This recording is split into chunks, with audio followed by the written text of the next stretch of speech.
Yo, yo, yo. What is up, peoples? My dudes and dudesettes. Happy flippin' Saturday. It's the weekend. It's the weekend. Cool, man.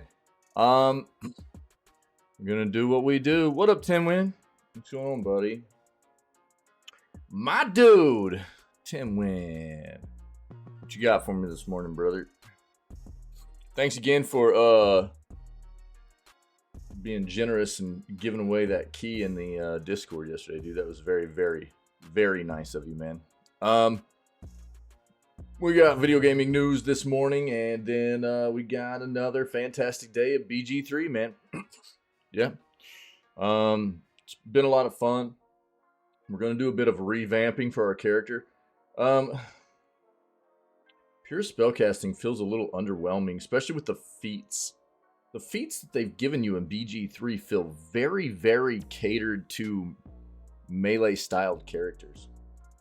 And not so great for spellcasters, which is a little bit weird. But, I don't know, maybe as you continue to move through late leveling with spellcasters, they just start feeling more powerful. But, I don't know, I'm going to move into more of a like, battlecaster styled necro and see how that feels for a little bit. So we're gonna try that out, see how that goes. But obviously we can't get in there until we discuss the what's going on in the world of video games, man. So we're gonna dive in here and do video gaming news, do what we do every single day. So for today, for November 18th, let's go ahead and dive in here, take a leap into the world of video games and see what's new, man. Let's go. Let's do it.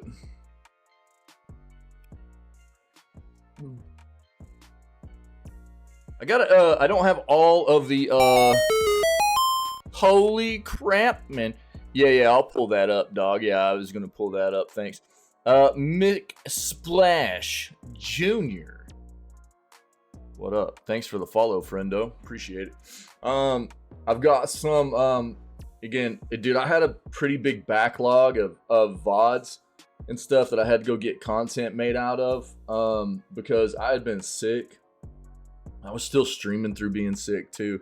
So I got a lot of the content made, but it was still taking me a while to get it all up on YouTube and everything.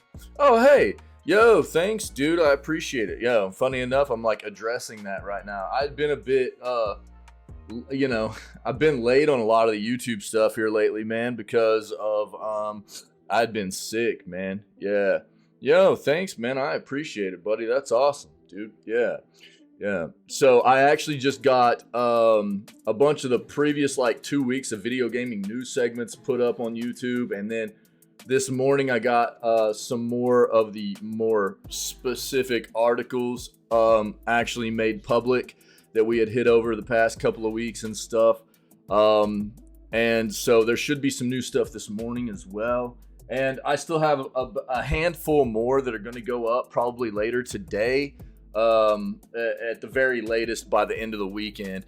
I had gotten really sick with like a really bad chest cold, and I was still streaming through it, man. So it was like every day after my streams, because I stream like 8 to 9 hours a day.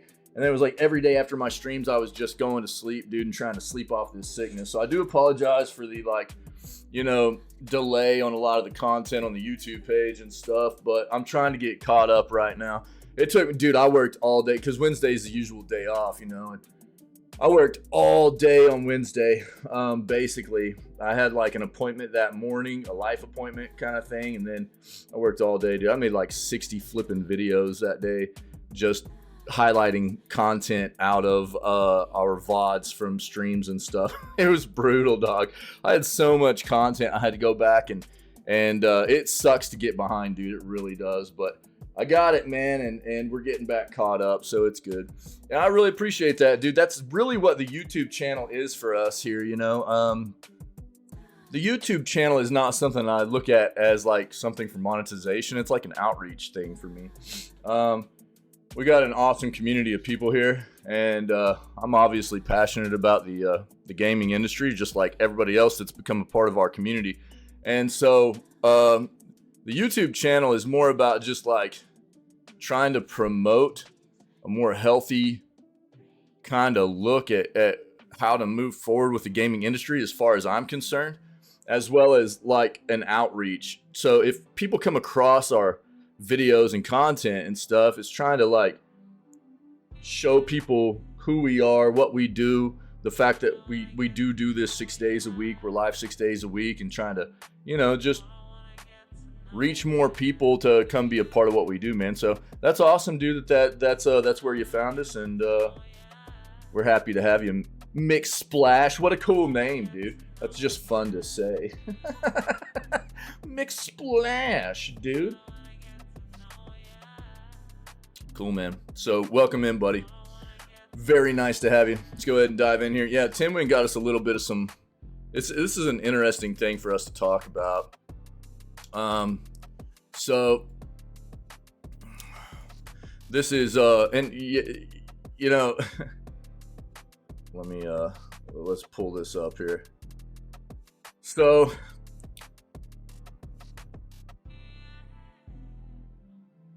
Naughty Dog creative head Neil Druckmann is going to receive the NYVGCC Legend Award. Past winners include Phil Spencer, Hideo Kojima, and Reggie Fils-Aimé, who was the former like CEO of Nintendo, right? Wasn't he CEO of Nintendo? Am I remembering the right guy? I'm pretty sure that's who that was. Like Nintendo of America, I think. Is that who that is? Yeah. Isn't that what his? Yeah, he was chief operating, a COO of Nintendo of America. Excuse me, sorry. He wasn't CEO of Nintendo of America. He was COO of Nintendo of America. Yeah. This is a bit weird.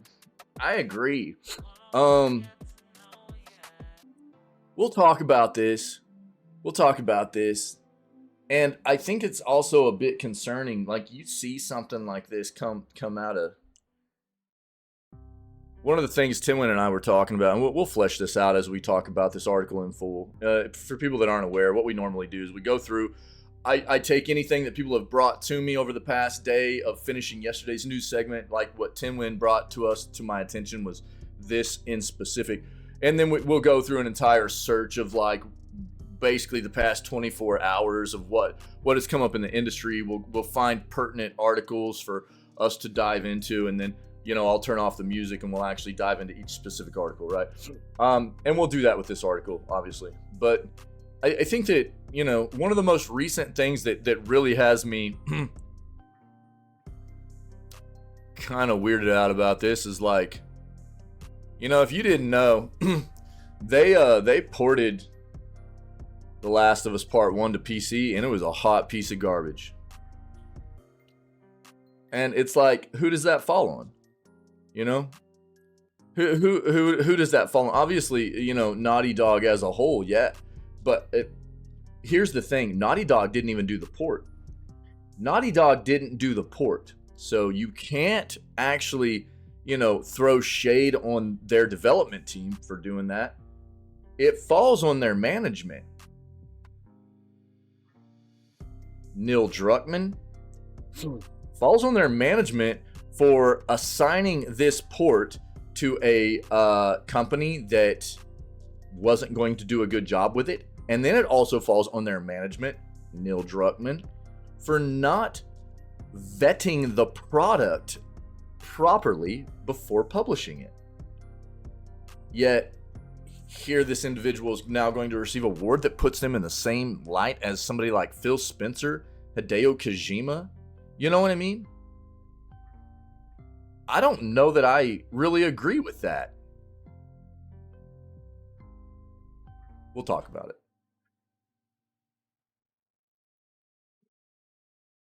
And it's not like that, like one mess up or whatever, you know what I mean? I think that, look, life's about mistakes. You make mistakes, you learn from them, you move forward, and you do better the next time, right?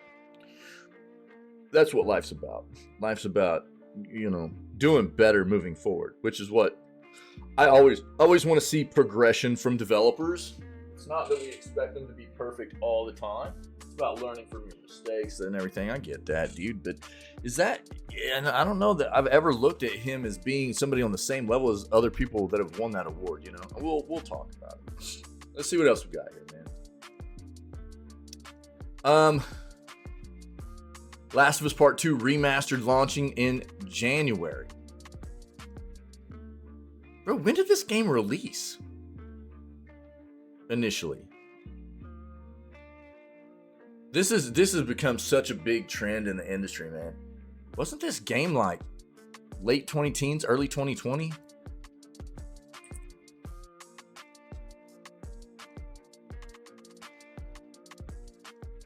Yeah. Bro. Initial release date for this game was 2020. And it's getting a remaster already. You know? So not even 4 years after its release, it's getting a remaster. You know what that tells me about a studio? It tells me that they're scared to do anything different. And it tells me that they're willing to resort to tactics like this and lean on their popular products to just kind of scamaz money out of people. And it falls in line with who we're talking about here in the whole Naughty Dog situation, right? So this will be a good segue between these articles, I think. Does a game like The Last of Us Part 2 really need a remaster already? Here's what's funny. We've got this really weird situation going on in the industry right now where The Last of Us Part 2 is getting a remaster. Not even 4 years old yet, getting a remaster. And then you take something like Rockstar. They ported RDR1, which is a 13-year-old game, and didn't even touch it at all, and are charging everybody $50 for it. At the very least, if you're bringing back a 13-year-old game, at the very least, a remaster. Especially if you're charging $50 for it. Don't get me wrong, RDR is a banger of a game. But that's weird. So we've got like two bad things happening on different sides of the coin here. You've got companies that are trying to like port 13 to 15-year-old games, charging almost AAA price for them, and then not even touching them at all. And then you got other companies that are scared to do anything new, so they're pushing out remasters of their content when they're not even half a decade old yet. So weird, dude.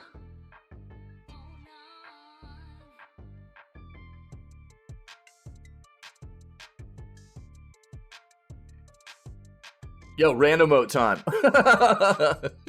Random emote. Get your random emotes in there. Try to get a free sub, yo.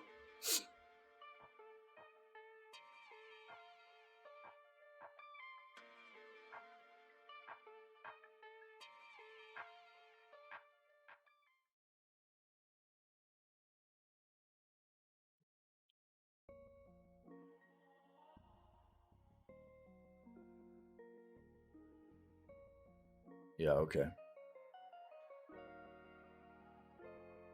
I'm the one in control. The one that brings the heat. The one with the flow. The one that's divine. I'm the one in control. The one with the crown. Who never back down. Tin win. Yeah. Yeah, look, I haven't played the game, so I can't really, I can't speak on experience there, I need to go back and look at what all games released that year, too. Give a comparison there. What were the nominations for Game of the Year for 2020, dude? What were 2020's nominations?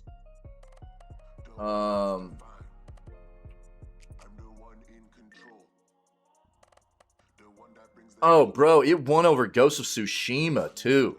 Oh, and Hades. Oh, Jesus Christ. Yeah. Yeah. God dang it.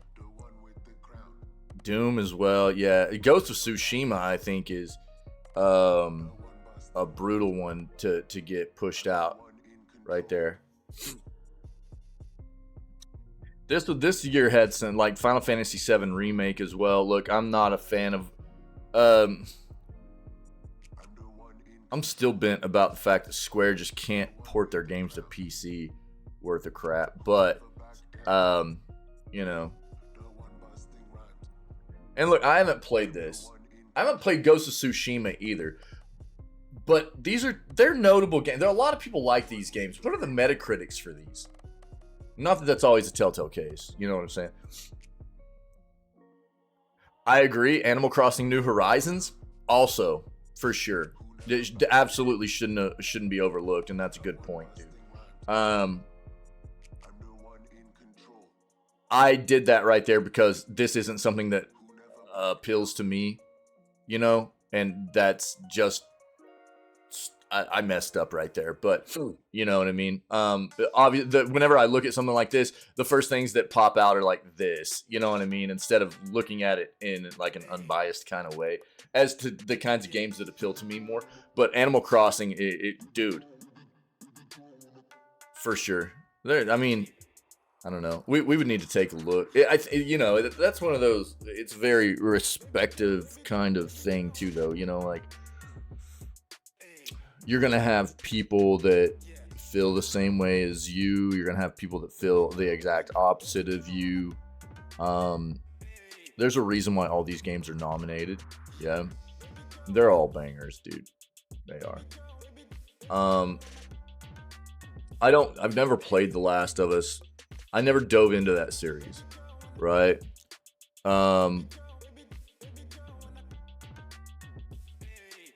Yeah. So, I don't know. What I think, I don't want to like be like, yeah, it shouldn't have won, because I don't have experience with the game, and that's not fair for me to like kind of be throwing shade at something that I don't have experience with, you know. I don't want to do that necessarily. But I would like to like leave this up and talk about this and pull up some Metacritic ratings and stuff and just see how these compared a little bit just off of ratings, because Metacritic will give us a good idea of what they were rated at on release by critics, as well as what overall user ratings have been and stuff, right? The story was bad, really? Yeah. I mean, is that like a consensus thing that a lot of people had said? And I'm guessing in maybe comparison to what the first game had? Or is this like a personal view? Yeah. Interesting. We'll talk about it, dude. We'll talk about it when we dive in there deeply. Yo, by the way, let me just throw some PSAs out there real quick. We've got Dragon's Dogma 2 Showcase popping off on the 28th, dude. That's 10 days from now. And I'm really stoked, dude. Let me be clear. There's been some things that have happened with Capcom here lately that I'm not real stoked about. Which is weird, too, because at the beginning of the year, I was like, dude, Capcom's actually been a pretty decent AAA, above average AAA developer for quite a while. Not releasing, you know, their games get released pretty polished. They don't have a lot of issues. They, you know, and the content's pretty good in most of their games. And then comes Exo Primal. And I was like, oh, here it is. Here's the cash grab, dude. And then their CEO comes out right after that, too, talking about how they want people to start being charged even more for AAA games than we're already being charged. And it's like, bro, you guys are already charging people more for games with monetization schemes and tactics, right? So it might not show when you're pulling it off the shelf, but you guys are getting yours, you know?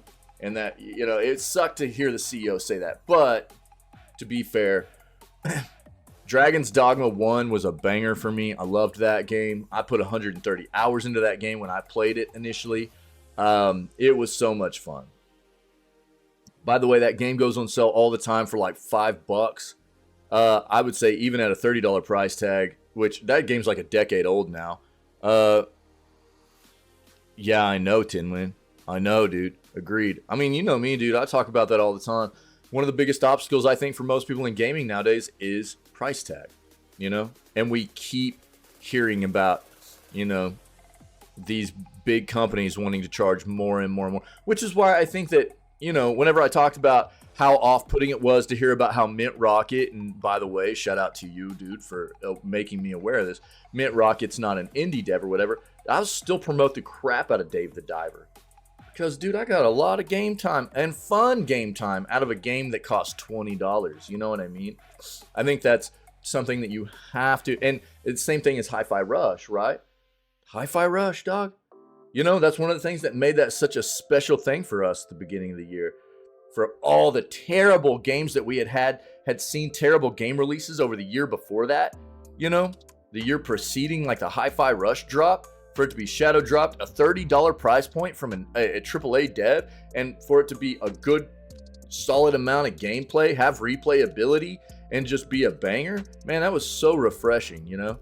So it's nice to see some of these companies still bringing us substantial amount of entertainment at a reasonable price point, rather than just trying to like ring us for everything we have, you know?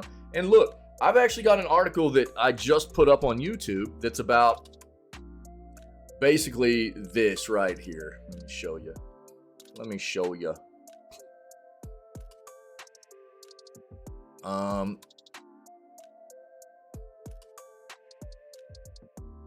About how Rockstar is gonna make you pay, dude, for playing GTA 6. You know, this is something we've been hearing about for a while.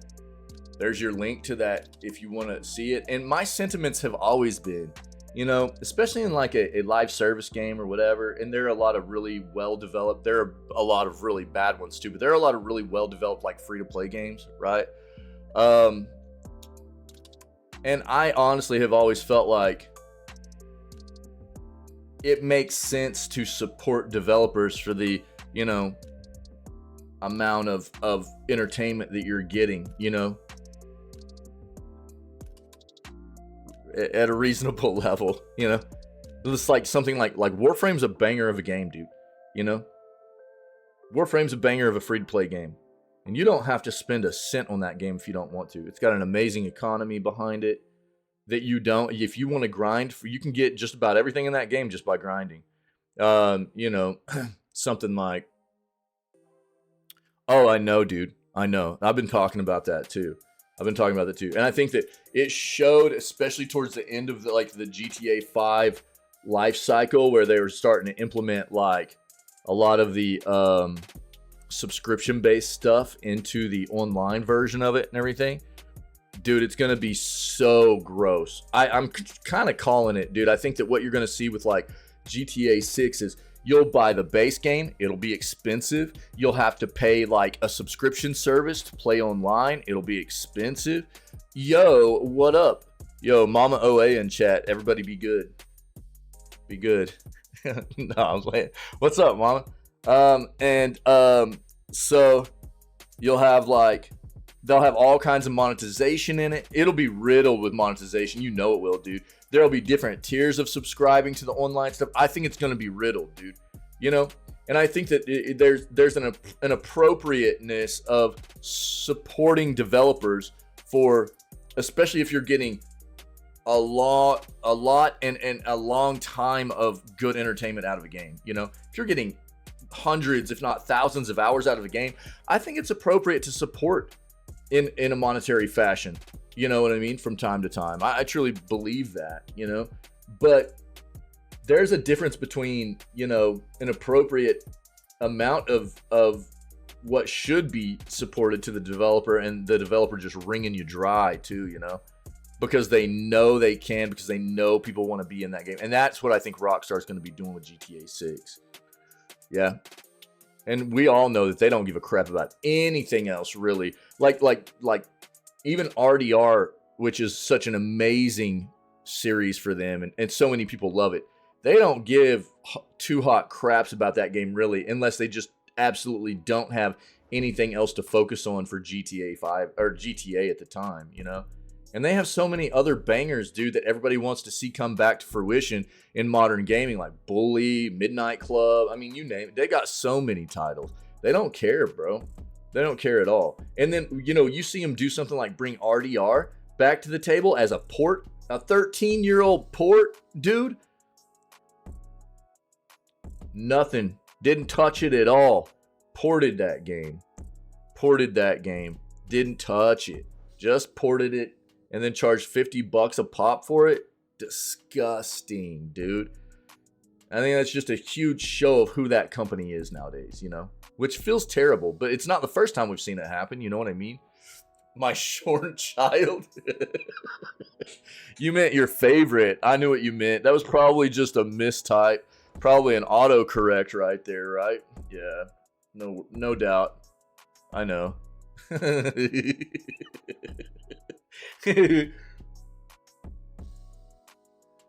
I know, Mom. No worries. What mother couldn't love a face like this?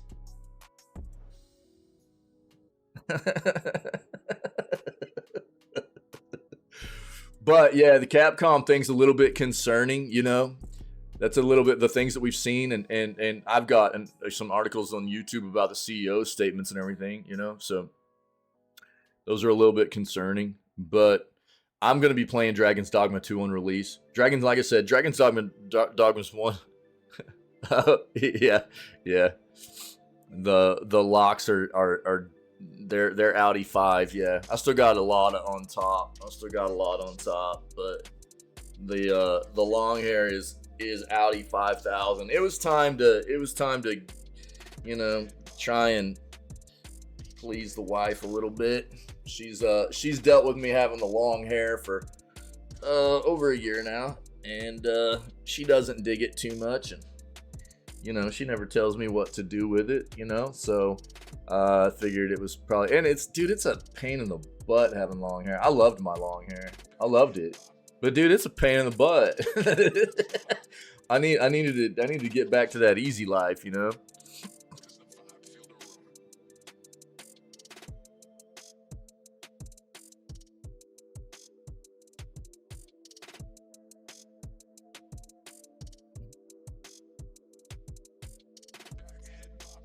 Oh, you'll have to tell me who you're talking about. You'll have to tell me who you're talking about, Mom. My face has gotten fat, though. My face has gotten fat.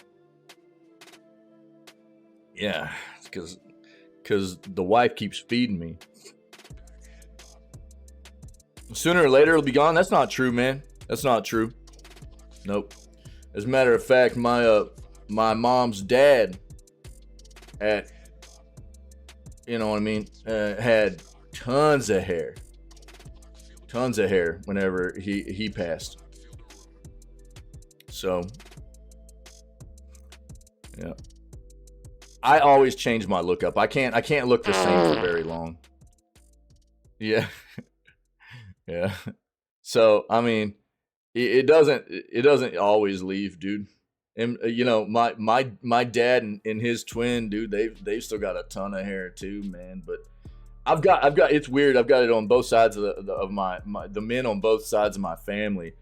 Some of them have a lot, some of them have none. But I think I've made it this far, dude, and I still have quite a bit. So I think I'm probably in the clear. I think I probably got you know, I'm probably gonna keep most of it. Yeah, we'll see though. We'll see. But I mean, I've grown it out a couple times now. That was the longest I've ever had it here recently. So I like growing it out every once in a while. I like having it long. But dude, it's a pain in the butt. It's so much maintenance, you know. So now I'm just gonna grow my beard out instead and maintain that, I guess. It's No Shave November, so I was like, oh, I'll just grow the beard out now. I was telling my wife, I was like, well, it's time to grow the mustache now. And she's like, you mean the beard, everything, right? And I was like, nah, just the mustache. She's like, please don't do that. She hates whenever I just grow the mustache, you know? So I was like, all right. She'd dealt with the long hair for long enough, you know? I don't know. I'll just grow the beard out, I guess.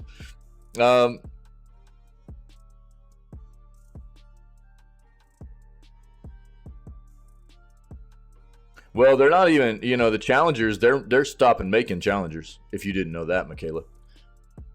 Yeah. Yeah.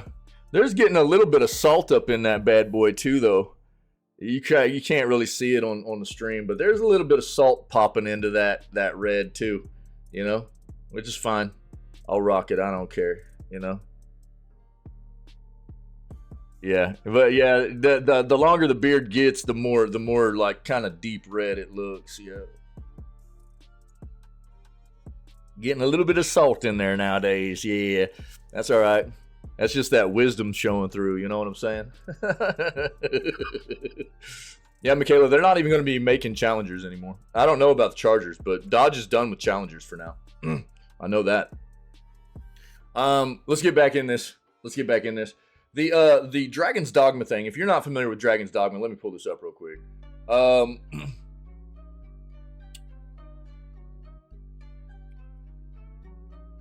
Dragon's Dogma. Wait, not 2, dude. Dark Arisen. There we go.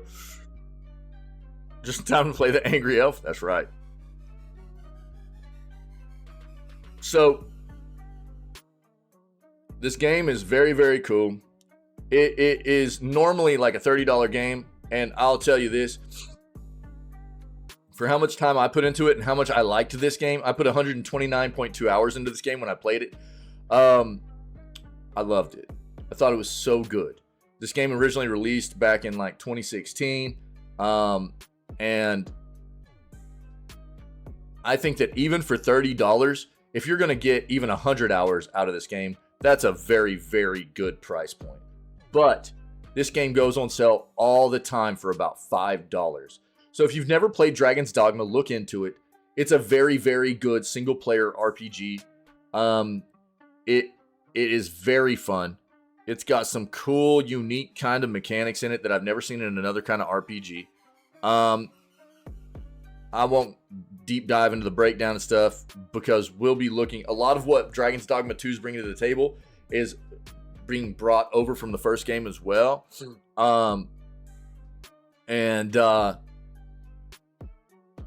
you keep your eyes on, there was actually just a sale on Fanatical where Dragon's Dogma Dark Arisen, the first one, was on sale for $5. But you'll see it. There's going to be Steam sales coming up for the end of the year, stuff, winter sales, stuff like that. It'll probably be on sale again for about $5. So if you're interested, just know that you can get this game. It's a banger. It's really, really good for about $5. But I would say it's well worth the $30 price tag as well. So just know that. I'll link this for you just in case anybody's interested in taking a look. And that's why I'm so excited for Dragon's Dogma 2. We'll get back into this. And yeah, give me just 1 second, Michaela. And I'll address that. Some of the other things that I was kind of trying to talk about here. So Dragon's Dogma 2 is actually having a showcase on the 28th of November. Public service announcement. The big one here is that I'm having some time off outside of our normal Wednesday come next week because it's going to be Thanksgiving holiday here in the U.S. and I'm going to be spending it with some extended family and stuff. So the stream will not be live from Wednesday of next week through Sunday. It'll be the majority of next week will be downtime. And I apologize. I don't like taking time off, really. You know, it makes me feel weird. I love being here and doing this with you guys. This is my joy, dude. I love doing this. But family's important. I don't take a lot of time off during the year. But I do try to prepare everybody for the fact that like end of October through the end of December, there's going to be a little bit of time off here and there to spend time with family. You know what I mean? What if I sweeten the deal? What are you talking about, bro? Oh no, look who it is. Yo, what up, buddy? So happy Saturday, dude. What's up? So next week, it'll be down. Stream will be down from Wednesday through Sunday. I'll be back on Monday, but I won't be back until later that morning. So we'll just start with playing gameplay. We won't be doing video gaming news that morning. It'll just be gameplay. But we'll be back to the normal schedule. Now that we're friends, is it okay if I pet you? Oh my glob, dude. Look at this dude. Holy crap, dog. Look at that, Syak 47 gifted flipping Mikhail subs you've subscription. given. Syak Jesus, gifted dog. a tier 1 sub Thanks, to brother. Mikhail Irid. They have given 47 gift subs in the channel. Thanks, man. Incredibly generous, my dude. My dude. Speaking of another one of our long-haired individuals, our long-haired friends, Sykes had long hair for a long time. Yeah, had, yeah. Had. How long did you have long hair for, though, dude? It was a long time, right? Now you just got long belly, bro. Me too. Yeah. You had like a long hair and long beard, right? For quite a while. Thanks again, buddy. Incredible. Thanks, man. Yeah. The other thing we've got coming up, though, so this is why I'm bringing up my time off. The day we get back, really, is going to be, or the day after we get back. Day after we get back will be that Tuesday after I'm back live streaming from my break will be the Dragon's Dogma Showcase, which pops off around midday. We'll watch that. And then the PC Gaming Show is coming up with the Most Wanted show popping off around midday on the 30th. So we will be watching that as well. So anybody that wants to hang out, watch these kind of special event showcase things with us, know that this stuff's popping off, and we'll be watching it here in the channel together, which we do for most of these kinds of events, okay?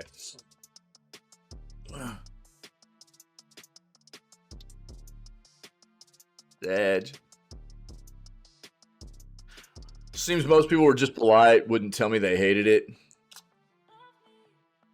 Well, like I was telling everybody, I think I mean, the whole time I was growing my hair out, like, I liked my hair. I think that's what it's more about. Just you do you, man. You know what I mean? Whatever. If you like it, that's what really matters. Be you, you know? Do you. You do you, right? They deserve a bonk. Yeah, I would rather people be blunt and upfront with me, but I knew that I truly think that I look better with short hair. I don't think I look great with long hair. But I liked my long hair, and that's what I really cared about. You know, I know my wife hates my long hair, but she would never tell me, like, you need to cut it, you know? But she was really happy whenever I did. Yeah, she was really happy when I did. And that's one of the reasons that I was like, yeah, I'll go ahead and cut it, you know, because she digs this. She digs me with shorter hair. And so, and you know, she's never told me what I need to do with the way I look. She knows that I'm very much about changing my look up a lot, whether it be facial hair, you know, styling my hair different, cutting my hair different, whatever. She knows that, and she's okay with that. And so, you know, sometimes I just do what I can to appease her a little bit too, because she's so understanding about it, you know. But I think quite often you just gotta go with what you like and what you enjoy. Don't worry about other people necessarily. You just live your best life. Just you do you. You know what I mean? And that goes for everybody. Yeah. So I get it.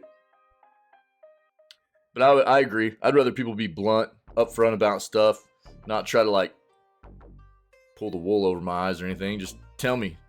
Be straight with me, man. You know? Michaela, like, get back to your question here. There's a lot of PlayStation sales right now. We've covered them in previous news segments. If you go look at the PlayStation store, there's like over 1,000 games on sale right now. We've covered it a little bit more in depth already in the previous news segments, so I'm not going to do it again today.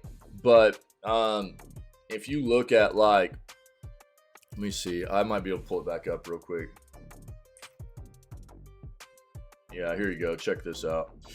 Check this link out. This will give you a bit of, this is some of the stuff we've already covered. This will give you maybe a head start on where to get some better deals on, like, PlayStation. So this is only popping out some of their more notable sales that this site found, but they've got, like, on the PS store, over 1,000 games on sale and everything right now, Michaela. So I'll link this. Here you go. Anybody else that needs it, it's there in chat. All right. You kind of miss the hair, dude. Yeah. I kind of miss mine too, bro. No lie. Yeah, I miss mine too. Yep.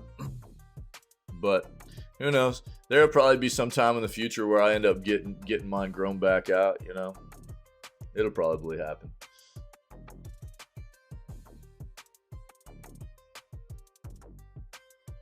One of the big reasons why I never grew mine out before is because I always feel like my hair goes through so many terrible looking stages while I grow it out. Even though it's not like I like my hair, especially after it like finally gets down to like shoulder length. I'm like, all right, dude, it looks pretty good. Looks good enough, you know. Again, I think I look better with short hair, but it goes through so many strange like phases while growing it out. And I even like go get it trimmed every once in a while, try to keep it manageable, looking decent and stuff. But man, before I was streaming, I had so many like jobs where I was like, you know,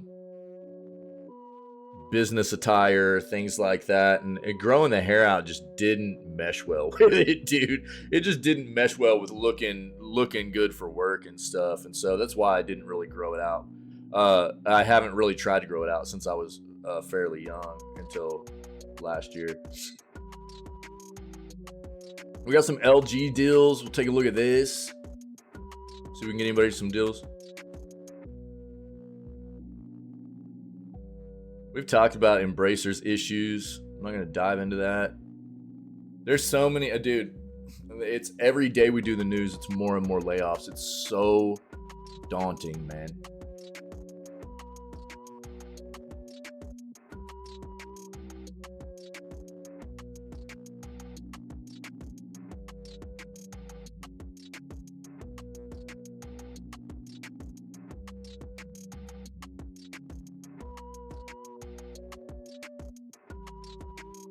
That's probably a good article. I'm not going to dive into this.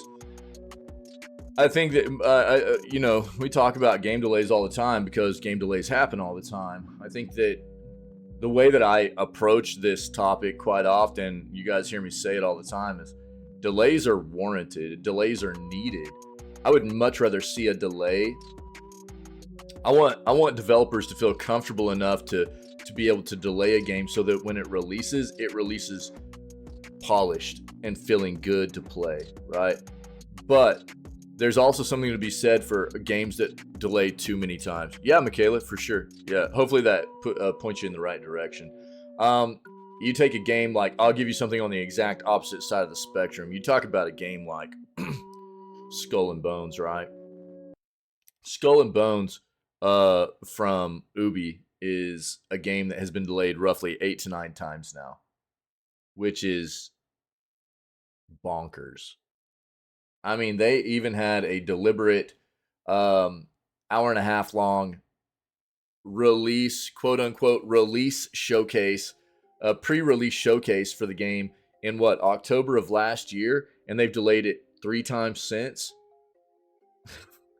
It's really, really wild. And I think that what people have to understand is, delays for studios are absolutely needed, and they need to be comfortable doing that to an extent.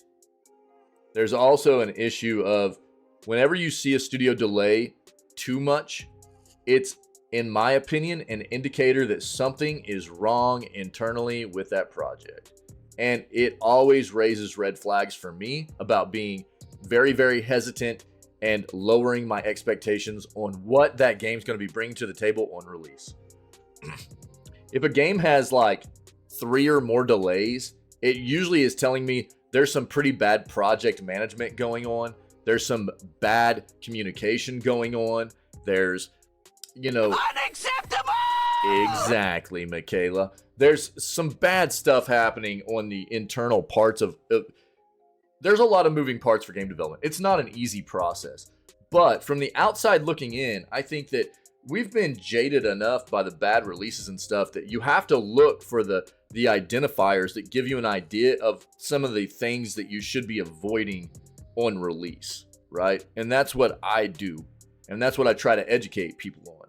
And I'd say 8 to 9 times out of 10, whenever I see those identifiers and I call them out, I'm usually right.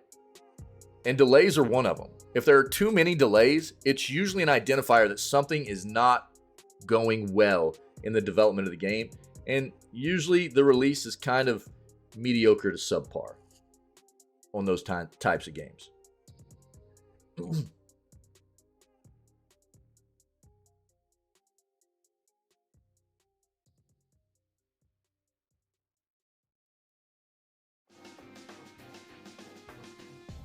Okay, I'll pull this up as well. Apparently,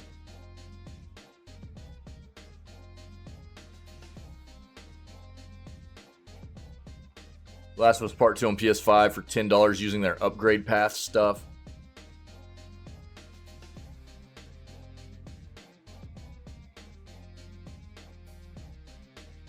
Yeah, it's probably, if you already own this game for PS4, you can upgrade to the PS5 version or what. We got a lot of the Last of Us stuff to talk about today. There's a lot of flipping stuff popping off with this game. So we're gonna have a lot to talk about there.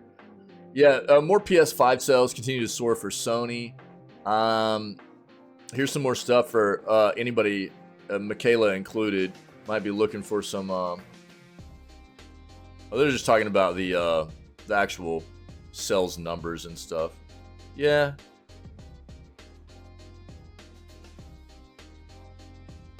PS2's the best-selling console of all time, right? I think. Yeah, I think so. Yeah. But PlayStation's always done very well on hardware sales and proprietary software sales. Microsoft might be changing that for them, though, as we move forward. The landscape of the console side of gaming is getting weird a little bit. It's changing a bit, I think. It's definitely not the same that it used to. It's not the same place it used to be 5 years ago, that's for sure. Yo, if you haven't seen the Atari 2600 Plus, I'm not going to dive into this, but this is awesome. I love that Atari has done this. Atari has made the 2600 Plus console as a modern remake of the Atari 2600 console. It literally is the same console, just with modern components and stuff. So it's got like modern display inputs and outputs on it, things like that. But it's not like an emulator. It's not an emulator like you've seen with the retro styled like Nintendo and Sega consoles, stuff like that. It legit will take cartridges. So you can buy this hardware from Atari. It looks exactly like the old console, the old Atari 2600 does. It's got the joysticks. But they're like USB ported now instead of the old connectors and everything. And you can take original Atari cartridges and pop them in that bad boy and play them. Almost all the original Atari cartridges work on it. It's very cool, man. I think it's a good play by Atari. I think it's pretty neat, man. Green Man Gaming Black Friday deals are live. We'll take a peek at this. Green Man Gaming's a good site to get sales on. I promote that quite often, trying to get people deals on games. Dude, I've got some articles up about Modern Warfare 3 right now on YouTube. They just went live this morning. Modern Warfare 3 is apparently a pretty hot piece of garbage. And Sledgehammer's been trying to say, well, this was a labor of love, and we spent years on this, and there have been numerous individual personnel underneath the developers, like Sledgehammer, that have come out and been like, no, it's not. This game is crap because they crunched us on it. They gave us 16 months to work on it, and that's why it's terrible. And they're lying to people, basically. So if you want to know more, I'm not going to dive into this. We've already talked a good amount about this. There are a couple of articles here on the YouTube channel if you want to take a deeper look into what we've already covered. It's more of the same stuff that we've talked about quite often with the games industry, right? Especially these big developers where it's quantity over quality, right? So push out as much as you can. Don't worry about what it does to, you know, the community that is surrounding our titles, that loves to play this game or whatever. It's not about focusing on bringing good quality content and polished products to the table for the people that have continued to support these companies, right?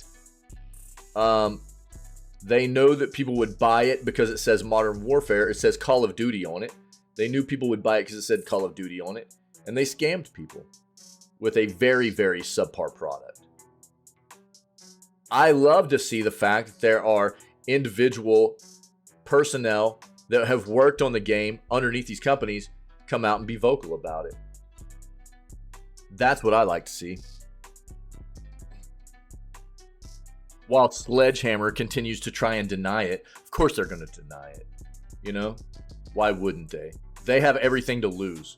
Those individuals that are coming out and being vocal about it and saying, yo, this is terrible, you know, they didn't give us nearly enough time to work on this. This is why the game's bad. They don't have anything to win by saying that. But Sledgehammer has everything to lose, which is why they're denying it. So, I mean, who are you going to believe, right? This game actually looks really wild. We've talked about it.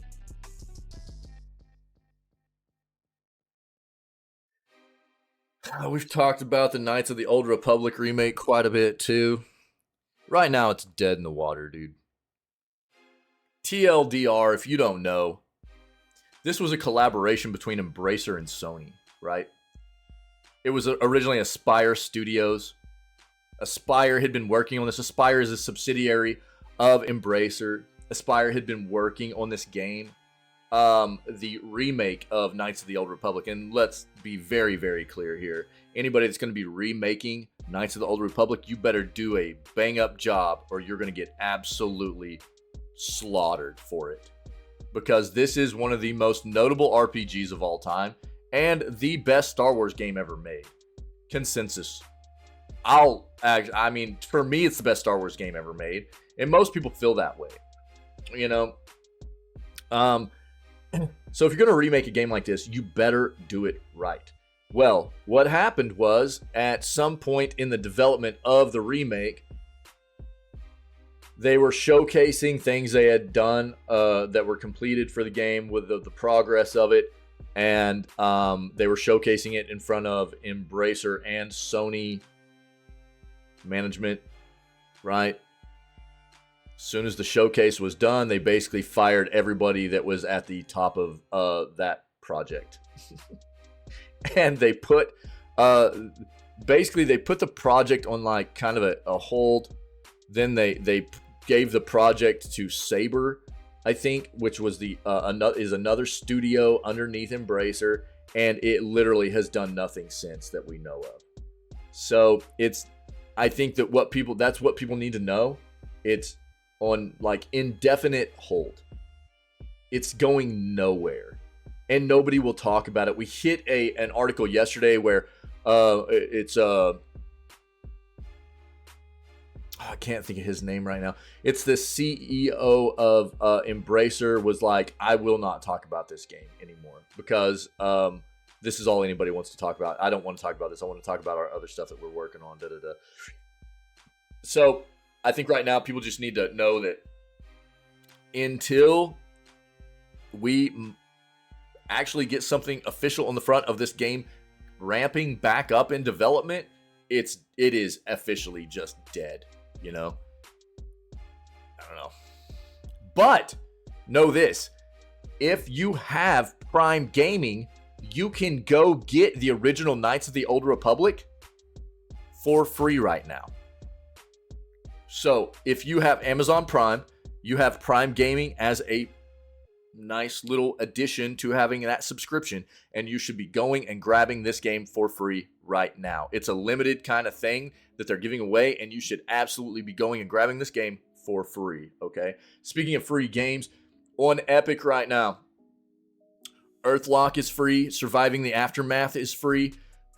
I'm going to elaborate a little bit over the next month about how important I think it is that people start if you're not already grabbing your free games on Epic, now is the time to dive in here and start doing it. Even if you're not a PC gamer, okay? Even if you're not a PC gamer, you should be. I'm using their desktop application, but you can just go to their website and you can create an account for free on Epic, okay? In the event that you end up becoming a PC gamer in the future, you can have a library of really good games at your disposal already if you just take a few minutes to create a free account and just log in here once a week and start grabbing your free games. They give away roughly 2 games normally every single week. And here's the kicker. In about a month from now, every holiday time at the end of the year, they for about a week and a half to a 2-week period, they give away, and they give away notable games quite often. Notable to bangers, actually. And a month from now, they're going to be giving away a free game every single day for like a week and a half to a 2-week period. And they give away really, really, really good games during that time period. So even if you're not a PC player, gamer right now, dude, I cannot stress enough how much it will benefit you to go ahead and just create an account. It's free. It doesn't cost anything but a few minutes of your time. Go in there, make an account, and start logging in here and grabbing these games, especially as the end of next month hits, because you're going to get some really, really, really good games to start playing on PC, okay? Just do it. It's a no-brainer, man.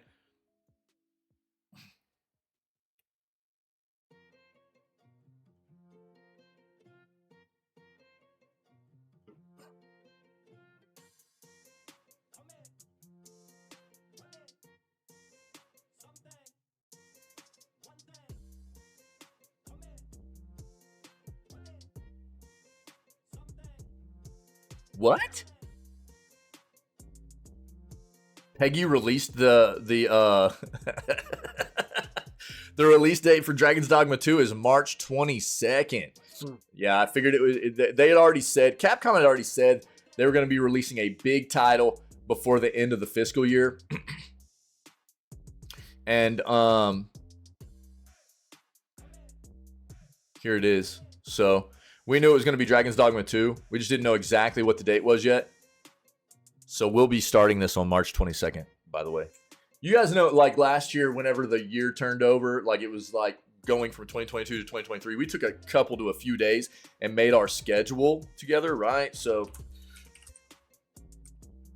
this bad boy we made last year, right at the beginning of the year. We're going to do that again this year, okay? So we'll take like the basic outline of what we made for that Google Doc. We'll make an entire new Google Doc, and we'll lay out what we think our schedule is going to be tentatively for the coming year and everything. It'll be a good time, dude. We'll just hang out, listen to music, talk about what games everybody wants to see, what I want to play, backlog of stuff we haven't played, especially from last year, like things like Lies of P. They're supposed to be coming out with DLC from that. I really want to play Lies of P.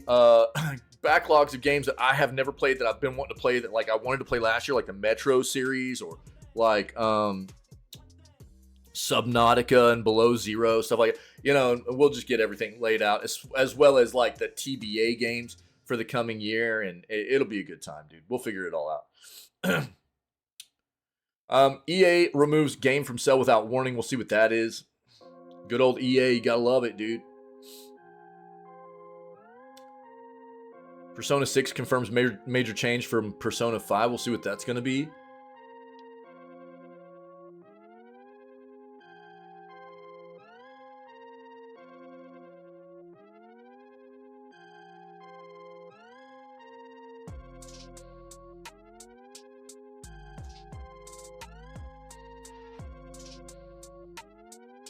Oh, dude. Okay, look here. So, just, I don't even need to bring that article up. I already know what that's talking about. This is going to be Half-Life. Look. Half-Life is free right now. Okay? So, you should be going here. If you're a PC gamer, you have a Steam account, you should be going and grabbing Half-Life. 25th anniversary update. For a limited time, Half-Life is free to keep. Forever, ever. Okay, this is the 25th anniversary of the game from Valve, and they're giving it away for free. It kind of hit like 2 days ago. It was like for about an hour given away for free early, and everybody, then all of a sudden it wasn't, and everybody's like, wait, what happened? Like, where's it at? I was one of those people, and it was just an accident. They accidentally posted it and put it for free a bit earlier than they were supposed to, and they took it away. So, but here it is. You can actually get it for free now. And look, Half-Life 2 is also $1, dude. So Half-Life Alyx is also supposed to be very good, and this is your VR experience for Half-Life that is only $20 right now. If you look at Half-Life 2, they probably have like a bundle also, I'm guessing. Half-Life Complete would be $6.52. Dude, you get Team Fortress Classic in there. Where's TF2? They got TF2 in here. I know who plays that game, dude. But I don't know. I think everybody should absolutely be taking a look at it. I mean, Half-Life 2 as well. But at the very least, go grab Half-Life Original for free. Okay, I'll link it right here. This is a 96 rated game on Metacritic, by the way, if you didn't know that. So go grab your free game on all you have to do, add it to your account. Boom, there it is. Done. Easy. Over. Cool. Go in there and get your game, man. Only makes sense.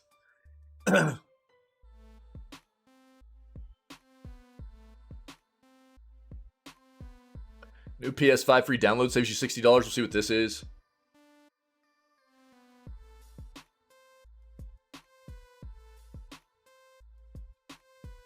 We've talked about this an amount. Elder Scrolls 6 release date may be further away than we thought.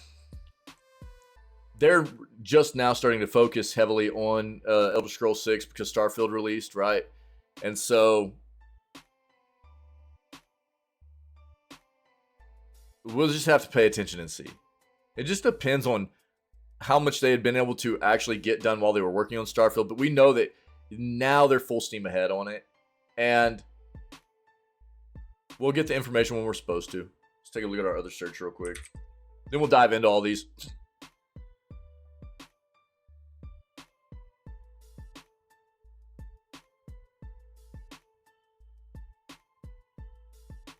The indie label is losing its meaning, and that's a big problem for gaming, dude.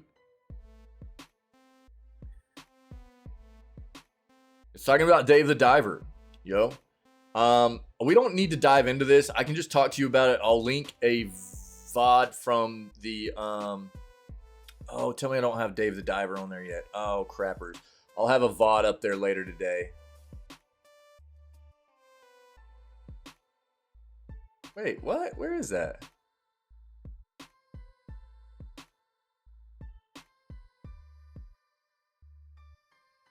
Should have been on there.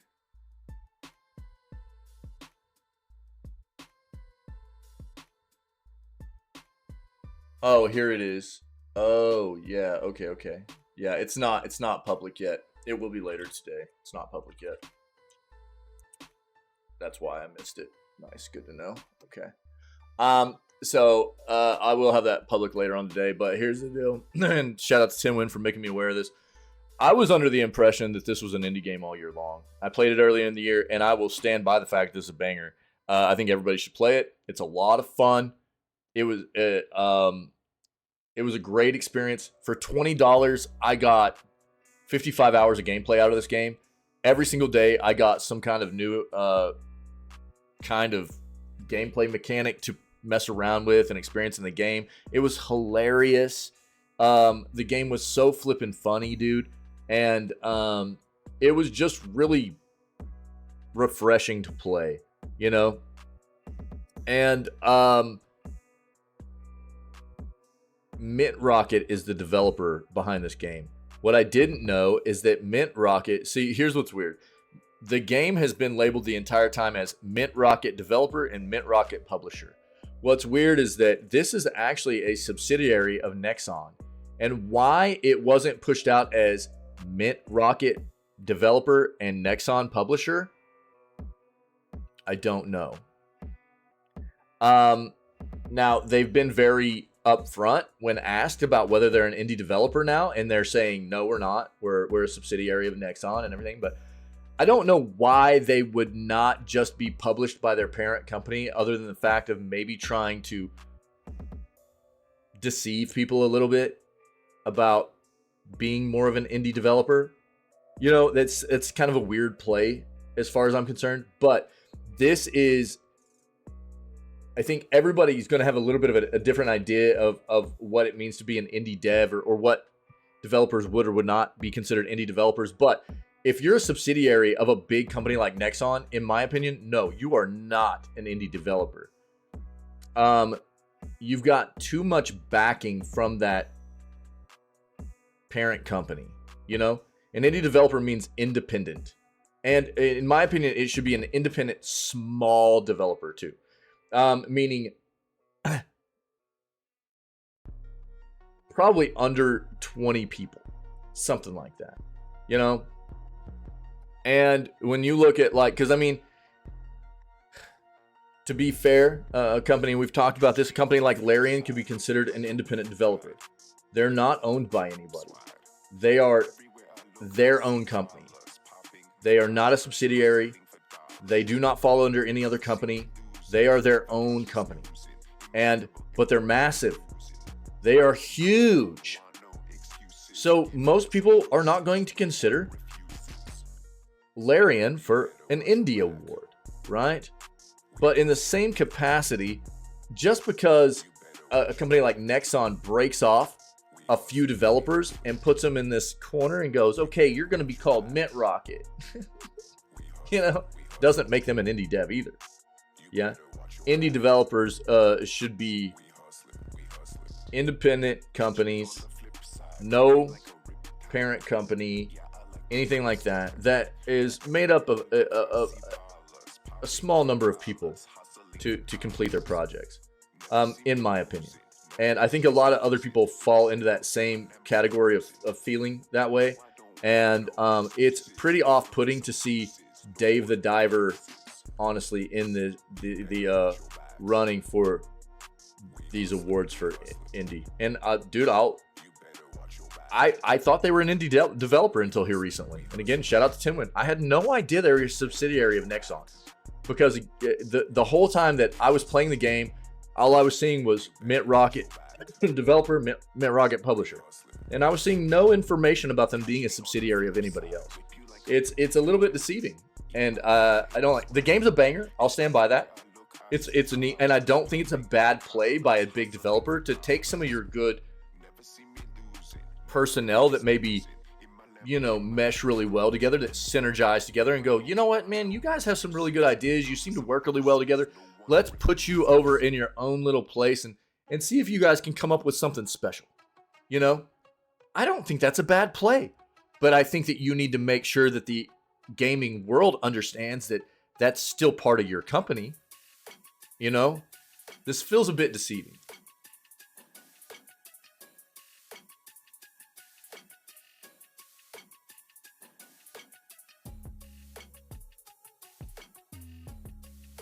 We've talked about a lot of the Walmart deals. We've linked a bunch of them and stuff.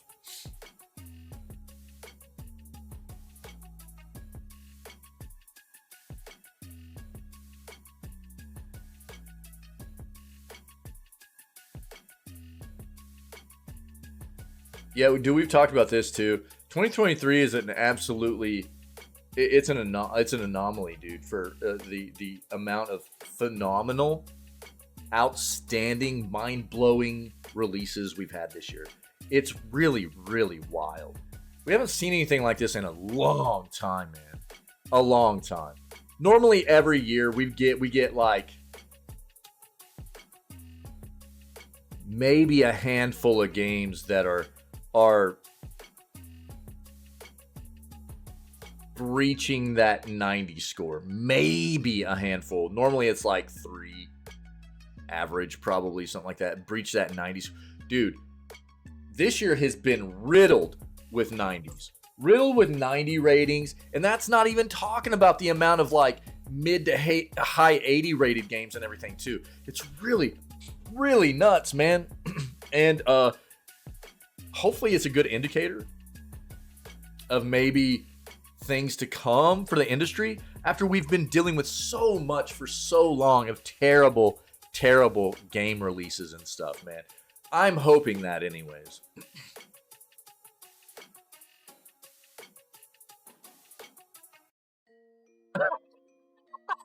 Bro, no way. Check this Xbox out, dude. Holy crap. I mean, that's just flipping adorable. Look at this bluey Xbox, dude. Jesus.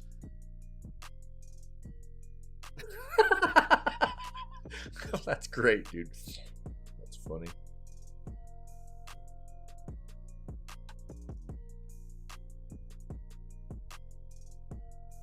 We got all that up.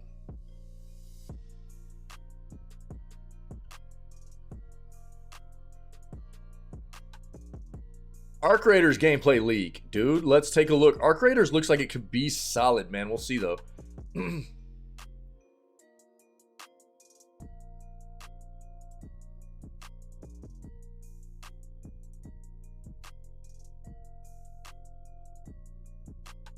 We've talked about this kind of stuff a lot. 2023, we still have issues with female representation in games. There was, for a long time in gaming, it was like the cliche. It was like a Caucasian, like, you know, late 20s, early 30s dude with like either brown or blonde hair, like blue eyes. You know, it was always this cliche character, stereotyped into the leading role of a lot of games. It has evolved. It's, you know, I think that, look, man, we did have female characters back there then too, you know. I mean, there was like Lara Croft, you know. It just wasn't as prominent then as it is now. I think that it's a much more diverse kind of environment that we deal with nowadays. I think there's always going to be people that go, it's not diverse enough. It's not diverse enough. I think we could take a look at the leading characters in games, and now it's definitely progressed. I would say it's probably not where it needs to be, but it's progressed. It's progressing. The thing that's funny is, like, you get progression, right?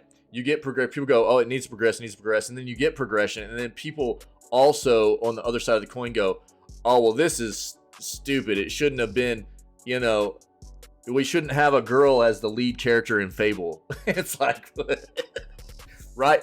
Because we've seen a lot of that now, right? So Fable's coming out, the main character in Fable's a girl. And it's traditionally been a male. And now it's like people are pissed. And I don't really give a crap. You know, I'm more worried about the game actually being good, you know, than anything else. I play female characters. I play male characters. I play characters that are, you know, if I can create them closely, somewhat closely aligned with who I am, very closely, and then nothing closely, you know. But everybody has their own way of playing games, and I understand that. You know, but it's, you know, no, you can't make everybody happy. I think that's what it comes down to. There's always going to be people pissed off. Elden Ring flashback. You talking about the lemon black hole face, dude? Yeah, that character was just messed up looking, dude. Yeah, that was a good one, dude. Yeah, so I don't know. I just try to have fun with it, man. I think more people need to just try to relax a little bit and have fun with what developers give them to work with, you know, instead of taking it so seriously, you know. I agree that, you know, from back the way, because it was very, very stereotypical back in the day. You know, in gaming, it was just always almost a, you know, like what I was talking about, but it has progressed. There's a lot more diversity in it. You know, you've got Alloy, you know, there are a lot more female character leads, and you know, we got Hellblade. You know, I mean, you can keep going and going and going. So it's not like there aren't a lot for people to dive into. I think the best thing that developers can do, though, is really give people, if you're gonna make an RPG with creative, you know, power to give, you know, empower the player to create characters, give as many options as possible. I truly believe that. Give as many options as possible. That way, people really can't be pissed. Be like, if people are gonna whine about having too many options, you just know they're a flipping Karen, dude. You know? If people are gonna cry about having too many options, you know that they're just a Karen, dude. That's it.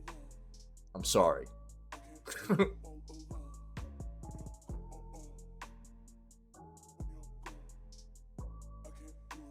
The Sims 4, how to hire a maid. Look, wait, I got this. Pay $30. Get wrecked, EA. God dang it. Bro.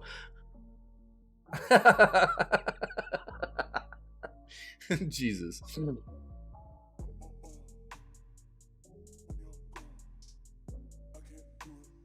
Yeah, we talked about that. We'll get one more page and we'll dive in here.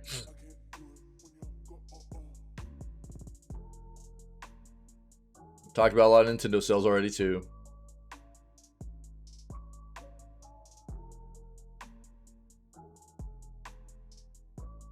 Yeah, same thing about the Coda remake.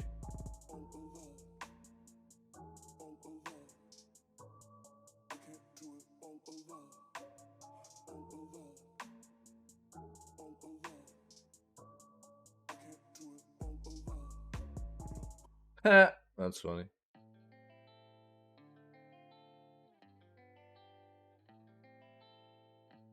Starfield 2? Why are people talking about Starfield 2 right now? What? Like, Bethesda doesn't have enough crap on their plate right now to work on? Dude, they just released Starfield 1. They've got so many other IPs to work on, dude. We already know that they're working on the next flipping Elder Scrolls 6 right now. They'll probably be trying to get some kind of Fallout stuff done after that or something, maybe. Starfield 2 is probably a long ways away, dude. Maybe it'll just, maybe what they'll do is they'll just combine Fallout with Starfield. And they'll call it Starfall.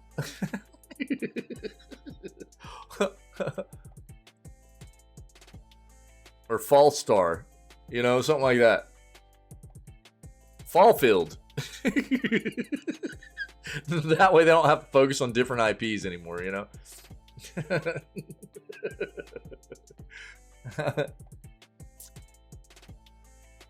All right, let's dive in here, yo. I'll turn off this music. Let's get this. Let's go. Knock it off, music. All right, guys. This is kind of cool. We haven't seen anything out of Arc Raiders in a while, so let's put this right here. Arc Raiders gameplay leak reveals intense extraction shooter combat, man. For those not in the know, Arc Raiders is an in-development, free-to-play, third-person extraction shooter from the studio that's also working to bring you the finals. That's the sensational first-person shooter with some serious teeth that just underwent a hugely successful open beta phase that also garnered quite a bit of criticism about their AI voice acting stuff. Recently, a few snippets of gameplay from Arc Raiders Alpha leaked online, revealing a game that looks absolutely gorgeous at first blush and boasts some seriously unique mechanics and elements. It's an extraction shooter, though, through and through, fusing intense combat with sumptuous visuals and an inherent sense that you should trust nobody ever. Hours ago, one user uploaded a series of videos to YouTube that perfectly showcased several core elements of Arc Raiders, from fighting tooth and nail against a mechanized enemy to trying to reason with overly violent players. Arc Raiders looks as though it offers everything we've come to expect from extraction shooters, and then some. Yeah, it got taken down. I figured it would. Oh, okay, cool. Thanks, Tinwin. Nice, dude. Yeah, I figured this might be the case. The video's already been taken down. It got DMCA'd.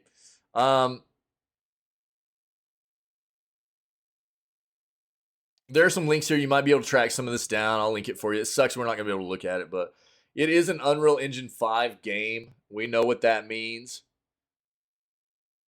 we've already seen a little bit of Arc Raider stuff before too. It does look pretty good. This was probably going to be a better look at some more modern development stuff from them, though. It looks flawless, even in its alpha build, and the third-person perspective is certainly a unique offering in the extraction shooter space. There's a dense backstory being fleshed out by the studio, too. Players assume the role of, well, an Arc Raider, originating from the underground colony of Speranza, seeking safety from a mysterious mechanized threat. Could be argued that the best extraction shooter in the business right now is Escape from Tarkov. It definitely popularized it. And one advantage that Arc Raiders has over that game is that it'll also be available on consoles, instantly boosting its footprint. It will be free to play. Probably means microtransactions and seasons are headed our way, but that's our world now. Not know when it's going to release yet. Expected the team wants to ship the finals first, given that game's recent success, especially with betas and stuff like that. Yeah.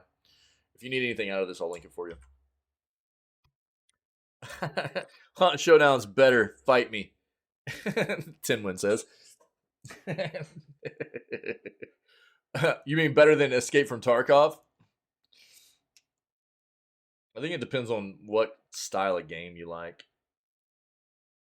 Yeah. A lot of people love Hunt. A lot of people like Tarkov too, though. The difference being there are a lot of people that like the realism of the yeah, that's always been one of the bad things with Tarkov. They have a terrible time. We've actually read about half a year ago about there was some sciencing going on with some of the community members that aren't cheaters about going into the game and basically proving how many other people in their matches were cheating, and it was a large amount. Yeah. So, but I mean, outside of that, respectively, I mean, people are going to have their preferences. I understand the pull of Tarkov. Tarkov is a very, very, very realistic, kind of warfare combat sim scenario. You know what I mean? And I understand that the pull for that for a lot of people. So, and I understand the pull for Showdown too. Hunt Showdown looks dope, man. And I've come close to a couple times trying to dive in there and try it out a little bit, but I can see both sides of it. The cheating thing for me is a very, very off-putting thing. I hate cheaters. I'm not a proponent of it. I want all cheaters to get wrecked. I think they're soft-ass gamers, and I think they all need to be dealt with appropriately, which is if you get caught cheating, you don't ever get to play that game again, ever. And developers are doing a better job at finding ways to get that kind of thing done. I hate cheaters, dude. One of my favorite things to watch on YouTube is gamers getting caught cheating and getting banned and stuff, dude. I love it. Love it. We'll keep track, dude. We'll see what we get out of the Arc Raider stuff, man. We've been keeping track of that for a while, and it looks like we're about to start getting some new stuff on that front, which will be good. Green Man Gaming Black Friday deals are now live and offer big PC game discounts. Green Man Gaming's Black Friday sale is now on. And for PC gamers looking to score a few deals on recent games, there's plenty here to look at. As a bonus, one lucky shopper will win a year's worth of games from Green Man Gaming after they've made an eligible purchase. Marvel's Midnight Suns is a terrific game from XCOM Studio Fireaxis, as you'll command the mightiest mortals from that comic book universe in their battle against Lilith and other nefarious forces. Speaking of XCOM, you can get the entire collection of intense turn-based tactical action on sale as well. Who knew that having infinite time between turns could make you sweat this much? Yeah, XCOM is a banger of a game, has been for a long time. I literally still have my boxes. Shout out to my parents for keeping that after I left as a young adult and getting it back to me and everything. But I have the original boxes of XCOM from Micropose and XCOM Terror from the Deep, dude. I've got original boxes. I love those games forever. Yo, what up, dude? What are you doing, dog? Whoa, 25 stream streak. Look at this mad lad. What's up, brother? How you doing, dude? But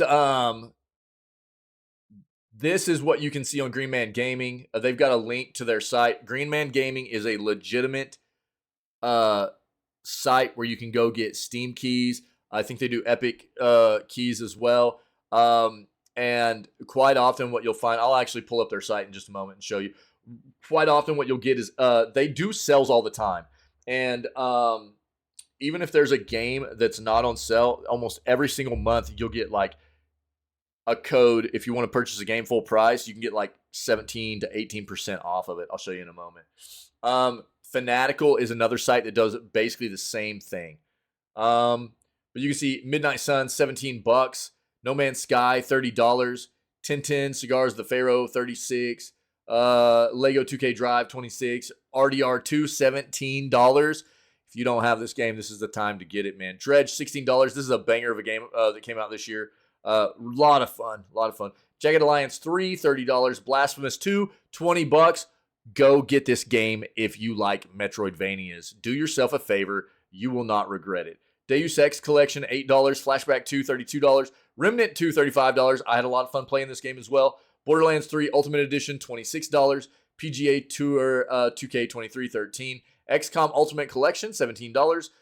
Probably a pretty solid buy right there also. Rock of Ages 3 Make and Break, $2.40. Guilty Gear Absurd Sign, $4. There's going to be a lot more than this too, but take a look. We'll pull up Green Man Gaming real quick. I'll link this first. Name something in game Kappa. You're wild. See, I go check out Green Man Gaming quite often. This is their site. You can create an account. You can link it to your Steam and Epic accounts and stuff like that, so that when you purchase stuff, they automatically show up in your library. Or you can just purchase stuff and go redeem the keys and stuff as well. It's just however you would prefer to do it. But you can see right here, very good sales happening right now. See right here, this is what I'm talking about. So about every single month, they'll do this as well. They'll have a regular retail price, like coupon code, right? So it's usually something like this: November 17, October 17. Next month it'll be DEC 17 for December 17 off. So even if there's a game that comes out that month that would be full price on Steam or whatever, you can usually come to like Green Man Gaming and get about 17% off what it would cost you on Steam. Get a little bit of a discount there. Last Faith is actually a new game that is just coming out a few days ago, 4 days ago, I think, that is very blasphemous as well. A Metroidvania type game. But very good site. Legit. Take a look. See what you can get. All right. Yeah, that's right, Tinwin. Absolutely. All right, here we go. Moving on. EA removes game from sale without warning. An EA game from 2020 has been removed from sale on the PS Store, Xbox Store, Steam, and Origin without warning, leaving PC, PS4, and Xbox One gamers with no option to claim the game digitally. In other words, if you don't already own it, you never will, or at least you never will own a digital copy. Physical retail copies of the game can still be had, but obviously over time this will change. New Vancouver-based EA. That's right. Thanks, buddy. EA Studio. Yep. EA. Sorry, guys. It's so hard to say that without throw up. That's right, dude. Thanks, man. I was waiting on that. That's exactly why we have that. Rocket Arena is the latest example of this growing trend. Digital listings remain live. There's no option to download the game. Not odd that this happened, but there was no word from EA or developer Final Strike Games in the lead up to this happening, as it happened or since it happened. As for the game itself, it was released in July of 2020 with Metacritic scores ranging from 68 to 73, so very mediocre, really, depending on the platform. 1 year later, in 2021, it stopped receiving new content and updates as it failed to cultivate the number of players required to maintain these two things. Yeah. You can check out the trailer here if you want to see what it was, but good luck getting your hands on it unless you can find a physical copy, apparently. All right. That's the thing. I mean, it's not that people don't expect games like this to kind of fade away, especially if they've been very lackluster. But what you want to see from the publisher and the developer and stuff is a little bit of communication and giving some upfront notice of when things like this are going to happen, right? But don't expect that kind of stuff from EA, right? EA. What a great company. /S. Persona 6 confirms major change from Persona 5. The Persona 6 release date continues to evade us. According to a new report, it's coming out in 2025, but this wouldn't be the first rumor report to be wrong about the game. Atlus recently talked about the next game in the series, which it has yet to refer to as Persona 6, but it did not comment on this report, nor did it offer any release date itself, of course. Did have something interesting to say, though, while speaking during a recent earnings call with investors. More specifically, the company's president, Haruki Atami, confirmed a major change between Persona 5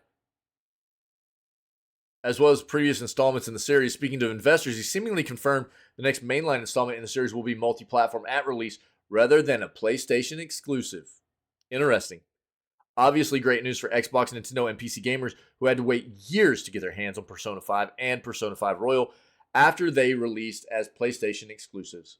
However, just because the game will be multi-platform doesn't mean it will be available on all these platforms at release. A multi-platform release could just be 2 of the 4 major platforms. Still, it's something for Xbox, Nintendo, and PC fans to hold on to. Yep.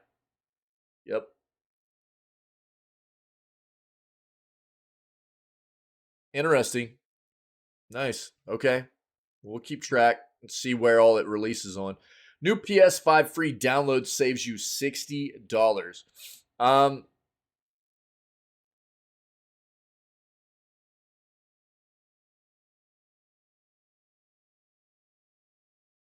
Right now, thanks to a new promotion with Apple, PlayStation is offering PS5 users a special deal on Apple Music.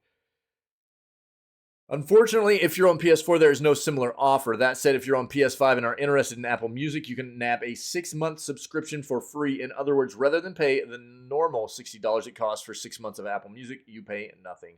It's available from the 15th of this month. So currently already available. Listen over to 100 million songs, all ad-free. You need a PS account, PS Network account, and an Apple ID. To redeem the offer, though, you will need the Apple Music app on the PS5. Open it, follow the on-screen instructions. There you go. So if you're interested, might be able to get a deal on some half a year worth of Apple Music subscription. LG kicks off Black Friday deals on Amazon with discounts up to 40% on gaming monitors. Let's see what we can get here for some discounts for our peeps, man, maybe. LG has officially kicked off the insane Black Friday sales on Amazon.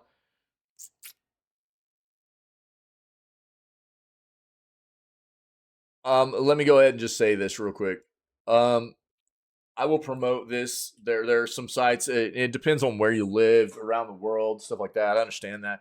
There are normally a lot of sites that you can find to use that will help you find where the best deals. This is the time of the year where all major retailers are doing sales, right? It's a great time to buy too if you're in the market for certain things, whether it be gifts or things for yourself. You know, it is a good time to buy.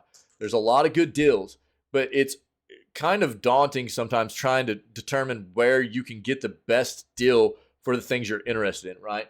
One of the sites that I use is Slick Deals.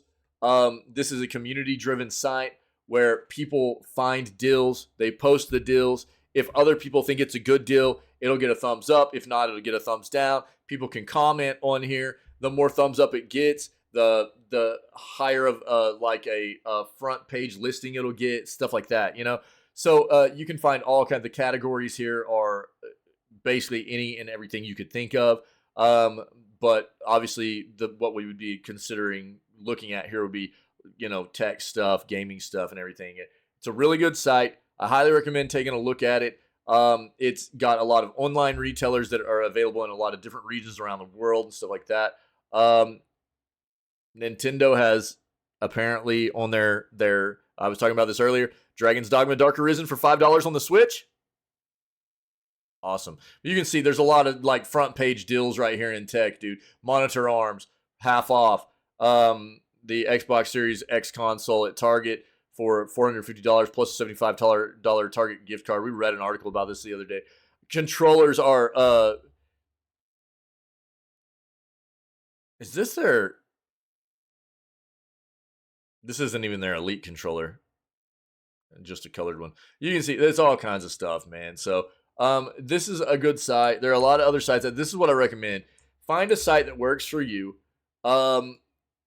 This is the time of the year where finding a site that can help you narrow down the best place to get the best bang for your buck on whatever you're planning on purchasing, I think is a huge benefit to people. So figure that out.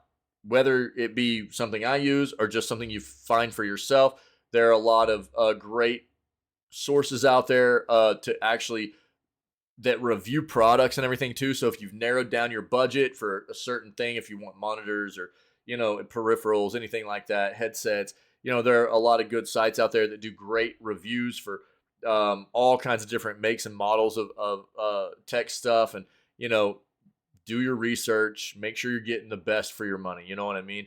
But this is a great time to buy, and it's hard to determine where you're going to get the best price for whatever you're in the market for. So just do a little bit of research and do yourself a favor. It could pay off in the long run for you, you know. But right here, LG apparently is already getting some of their monitor models up to 40% off on Amazon. This is their 32-inch.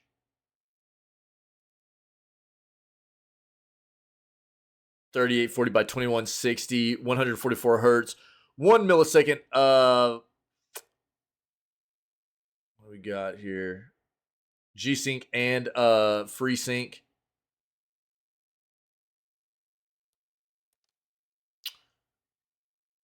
It's 31% off. This one's 38% off, which is their curved 34-inch HDR10 compatible FreeSync, 160 hertz.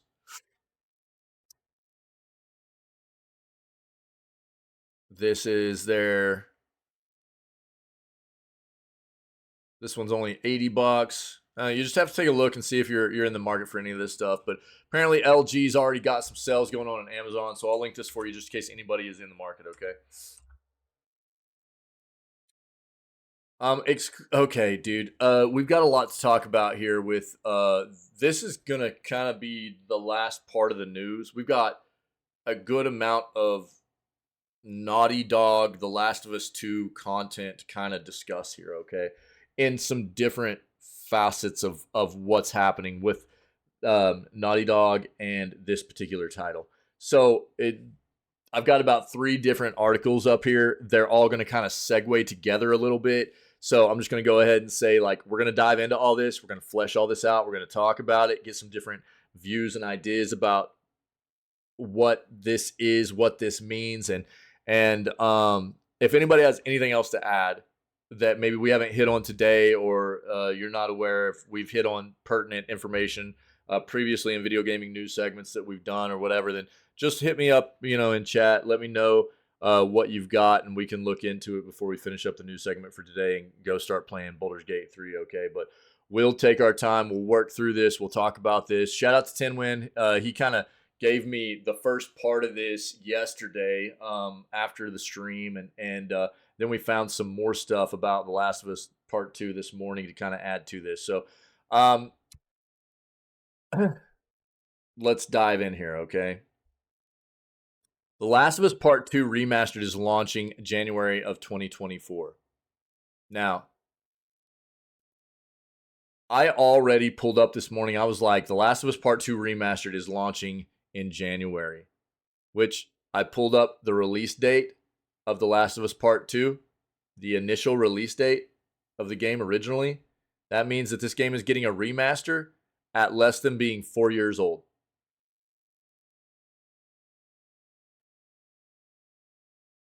And that concerns me.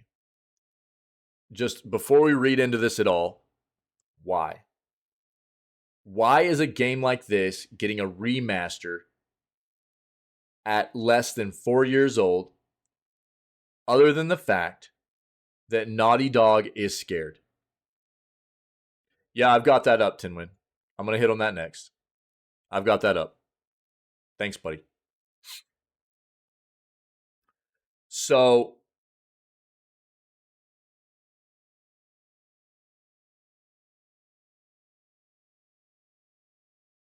I still don't know why they are putting so many resources towards doing something like this when they could be working on something new. Other than the fact they're scared to do something new and they want to just do something easy and safe and rely on leaning on a popular name and a popular title to sustain. Which for me isn't a good look.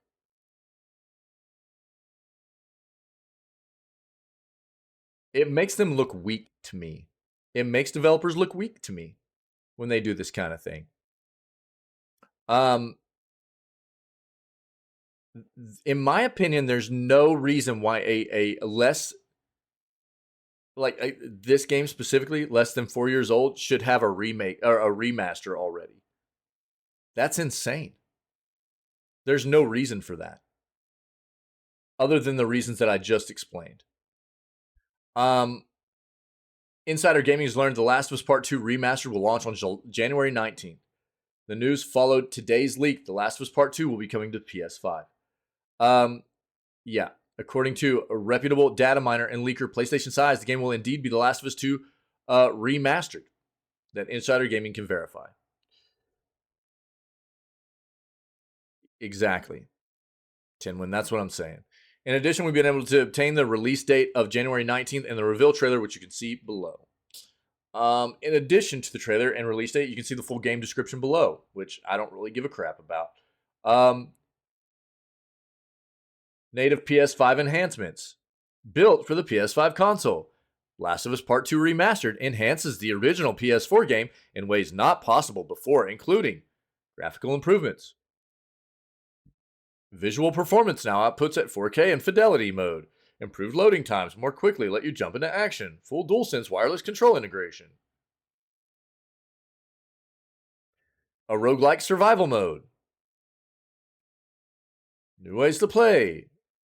I mean, come on, dude. I'm sorry, man.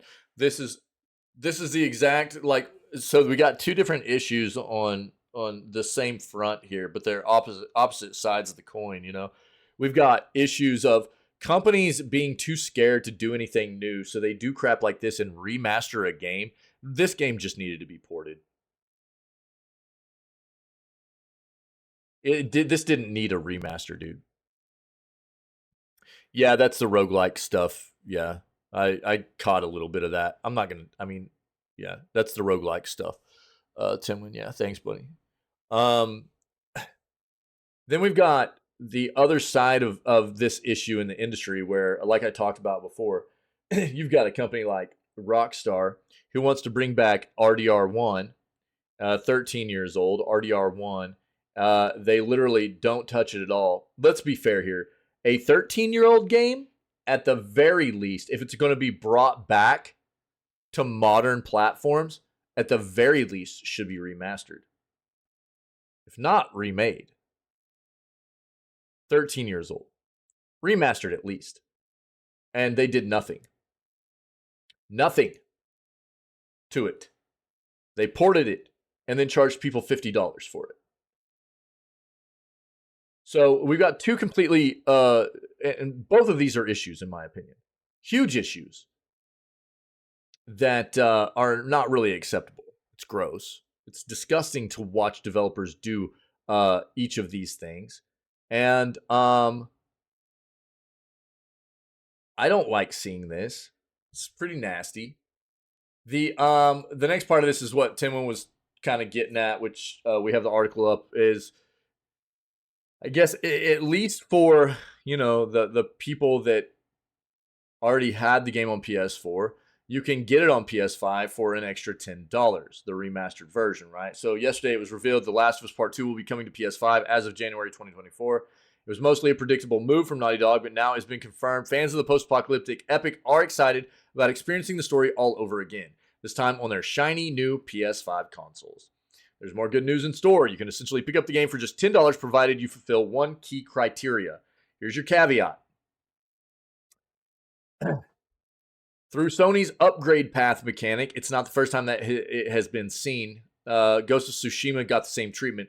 If you own The Last of Us Part 2 on PS4, you'll be able to upgrade to the version on PS5 with all its extra content for just $10, right? I agree, dude.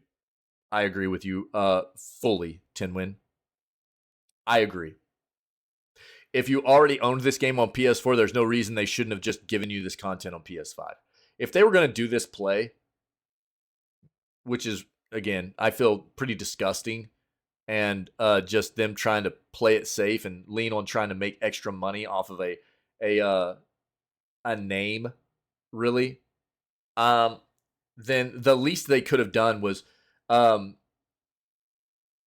given the people that already supported this title the free upgrade. I absolutely agree.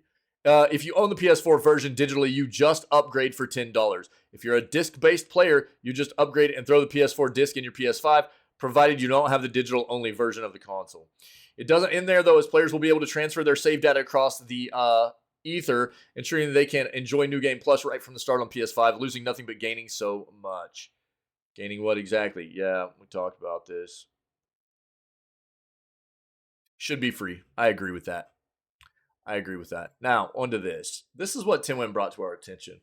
Yesterday, after we had kind of been through the news and I didn't see. I don't know when he sent it to me. I was already done with streaming by the time I saw it and stuff. But Naughty Dog creative head Neil Druckmann to receive NYVGCC Legend Award.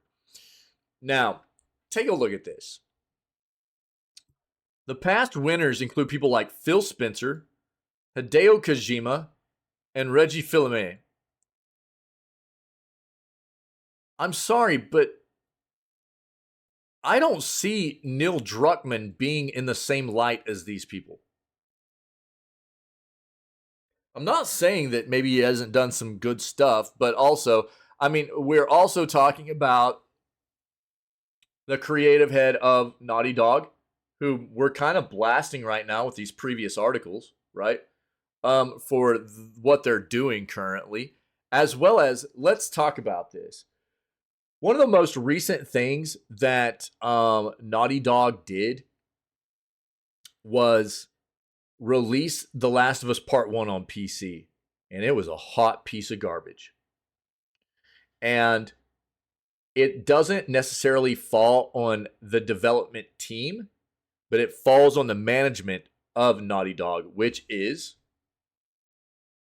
this individual. And I'll tell you why. Because what they did was they contracted, was it Iron Mace? Is that who it was?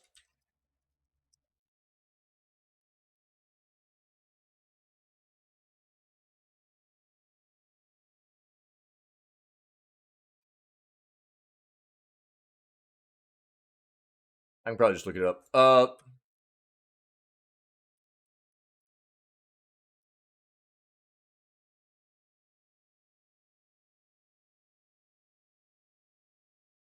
Iron Galaxy, excuse me, not Iron Mace, Iron Galaxy.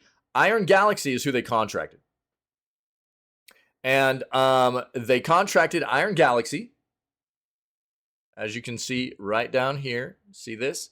Developers. So the original game obviously was Naughty Dog, but they didn't do anything with the port. The port to PC, they were like, we'll just let Iron Galaxy handle it. Whom Iron Galaxy is they have a reputation for not doing great ports anyways. They let Iron Galaxy handle it. And then they didn't vet the final product before publishing it either. And they released the game, and it was a hot piece of garbage on PC. Now, they fessed up to the fact that they messed up and everything, and I mean, that's what you want to see from a company. But it still doesn't change the fact that, like, this falls not on the company as a whole, as a development team. It falls on the management of this company, which ultimately, Neil Druckmann, right? But I'm not demeaning the fact that Neil Druckmann hasn't done some good stuff, right? Obviously, the Naughty Dog has a reputation for making good games. They've,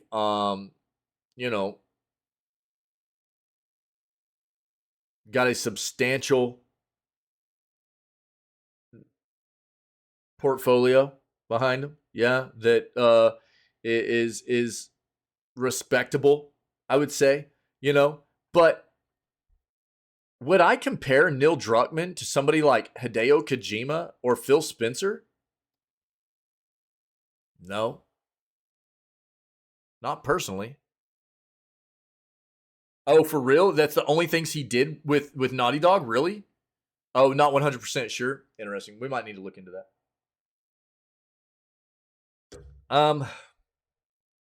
So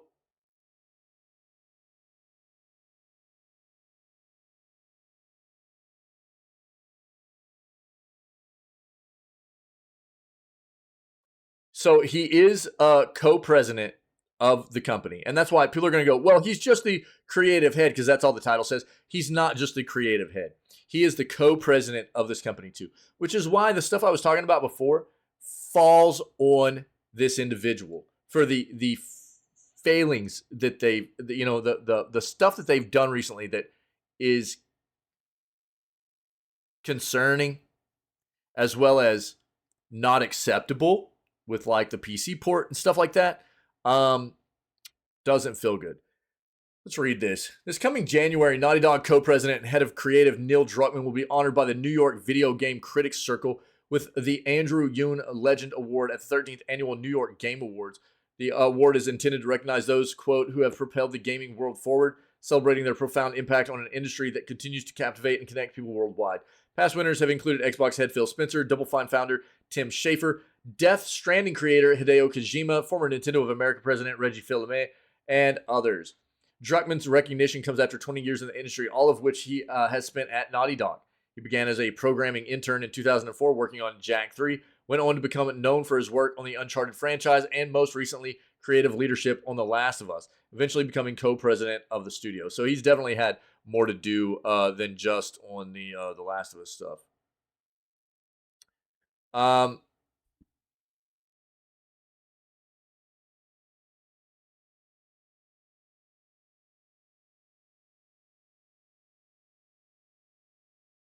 So a quote from the president of NYVGCC, Harold Goldberg, says he worked his way from up from an internship all the way up to being a co-president at Naughty Dog.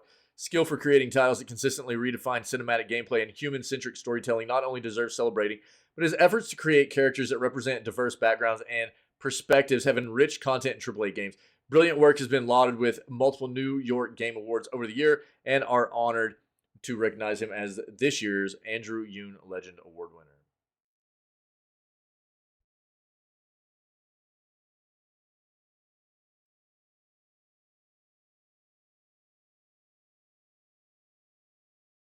I've never seen Druckmann in the same light as some of these other names. I just haven't. I'm not trying to demean what he's been to the industry, and maybe I'm just not as educated on the background of Druckmann as I am some of these other individuals, and that might be just being ignorant on my part, and I might need to get more educated, But from what I know, I've never seen him as being in the same kind of light as a lot of these other names that have been deserving of this award, right?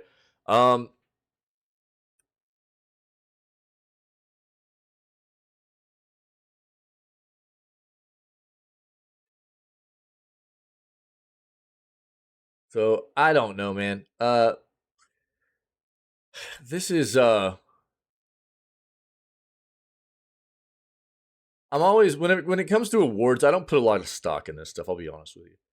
A lot of awards seem very political to me, and so it's anytime I see an award kind of given or whatever, it's like I can only help it, but I've seen it so often in my own careers, where there were definitely people that were more deserving of the awards that were given out, and it's just quite often a very, very politically driven kind of atmosphere when it comes to these kinds of things, and it's about who and who can get you what you won, or you know, who's got the most pull, and I don't know, man. That's why.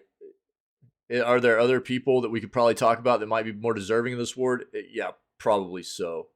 Probably so. You know, but a lot of this comes down to, I think, like, who you know that's in cahoots here, and you know, maybe Druckmann is deserving of being in the running for this. I don't have enough background information here, but I've never seen Neil Druckmann as being in the same light as these names, which is a bit weird to me. And I don't know. It's something to keep in mind, anyways, moving forward. I think that even when you're talking about, like, you know, because we've been talking about the Game Awards, they're coming up a lot, and people, I think, put a lot of stock into the Game Awards and stuff. And I'm more about the Golden Joystick Awards, because Golden Joystick Awards are really more community voting centric, whereas the Game Awards tend to be, in my opinion, skewed heavily. Only 10% of the weight for the awards given out, the voting, only 10% of the voting is actually from the community. The other 90% of the weight is from the panel of the people they elect from the award show themselves to vote on the games. And it's like, oh, okay, yeah. Who's your panel? How do you get to be part of this panel? You know, it's like, well, I don't know. That's why it's just, and then they try to put out statements that it's like, well, you know, we do this because it's a way to circumvent any kind of bloating from fan voting and stuff. It's like, well, you can put safeguards in place, you know, just to make sure people can only vote once, or, well, you can't do vote bombing, or, you know, vote inflation or whatever. There are ways to do it. They have a little bit of it already with, like, the way you have to log in to vote, stuff like that. And I don't know. It just seems like almost like a big farce to me whenever I see the kinds of things that, like, the Game Awards do. And who knows if this could be kind of the same way. It's just gotten to a point where maybe there's a bit of some political world push kind of stuff going on here within the gaming industry to try and, you know, people are rubbing elbows together and be like, oh yeah, Neil's good. Neil's one of us. Yeah, Neil. He's, you know what I mean? He needs an award too. Yeah. So I don't know. It comes off like that a lot to me, and I don't know.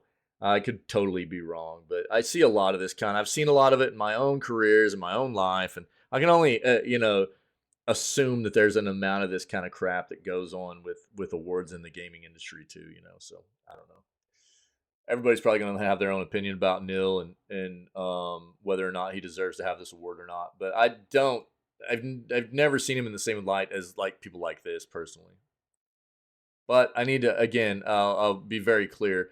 I'm not nearly as educated on Neil Druckmann's background as I am on people like Phil and Kojima, especially Phil and Kojima.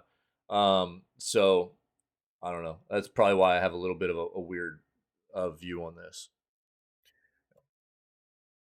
That's the jam, dude. That's the news, my peoples.